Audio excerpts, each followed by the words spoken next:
This has nothing to do with politics. আপনার স্বাধীনতা আছে, আজকে জামাত করবেন, কালকে করবেন, হাত পাখা দিতে ওটা নেই। ফান্ডামেন্টাল রাইট হলে এরিয়া কমান্ডার আমাকে সম্বর্ধনা দেওয়ার জন্য দাওয়াত করেছে।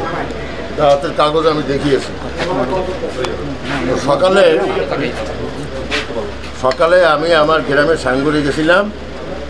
কিছুদিন আগে আমার বোন কর্নের ডাক্তার খালেদা খান ইন্তেকাল করেছে। মৃত্যুর সময় উনি বলে গেছেন গ্রামে একটা জনসাধারণের উপকারার্থে একটা কবরস্থান করার জন্য। আমি সেই কবরস্থানের জায়গা জমি মেপে যারা কাজ করবে তা দেখিয়ে আসবো, এই আমার উদ্দেশ্য।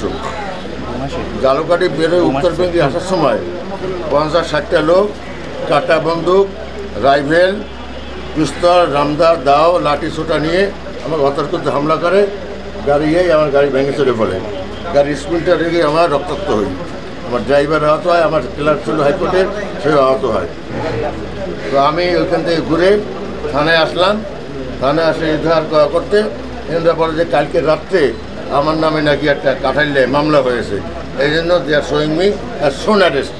আমি এখন আপনাদের ইচ্ছায়, আল্লাহর দোয়ায়, আমাদের পুলিশের এফিসিয়েন্সি জোরে আমি জালুকাঠি কোর্টে যাচ্ছি। কারা হামলা করলো আপনার উপরে? নাম আমি দিয়েছি। কারা? আমি যাদেরকে চিনেছি।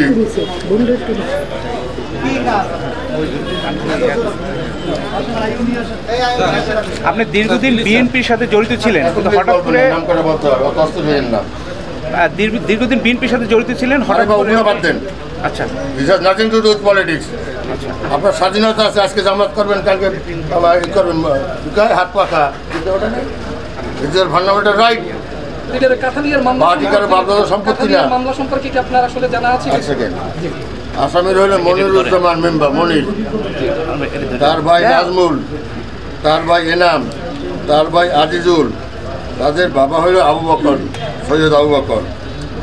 আরও শাখা আছে রাফি, রফিকুল ইসলাম মির্জা, টুকু পেংরি, সুমন পেংরি, রতন যোগী রাজাপুর, পলাশ ফরাজি রাজাপুর। এদের কি কোনো দলীয় পরিচয় আছে, কোনো রাজনৈতিক? তা আমি যাই না। শেখ হাসিনার দোসর হিসাবে তার ইন্ধনে ঢাকা রাজপথে শত শত ছাত্র জনতাকে হত্যা করা হয়েছে।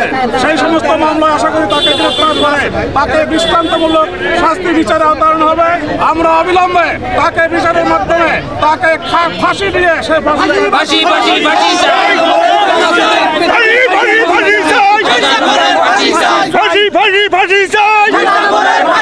রাজাপুরে অফিস ভাঙচুর করেছে, কাঠালিয়ে অফিস ভাঙচুর করেছে, অসংখ্য নেতা কর্মীদেরকে হামলা করেছে, নির্যাতন করেছে এবং অফিস পুড়িয়ে দিয়েছে। এই মামলায় আপাতত তাকে গ্রেপ্তার করা হয়েছে। ঢাকায় তার বিরুদ্ধে অসংখ্য হত্যা মামলা রুজু হয়েছে। সে সকল মামলায় তাকে গ্রেপ্তার দেখানো হবে এবং দ্রুত সময়ের মধ্যে তার বিচার হবে। আমরা আশা করি এই ফ্যাসিস্ট হাসিনার দোসর, কুলাঙ্গার, বিশ্বাসঘাতক, বেঈমান, মুনাফিক এই শাহজাহানগরের বাংলার মাটিতে ফাঁসি কার্যকর হবে।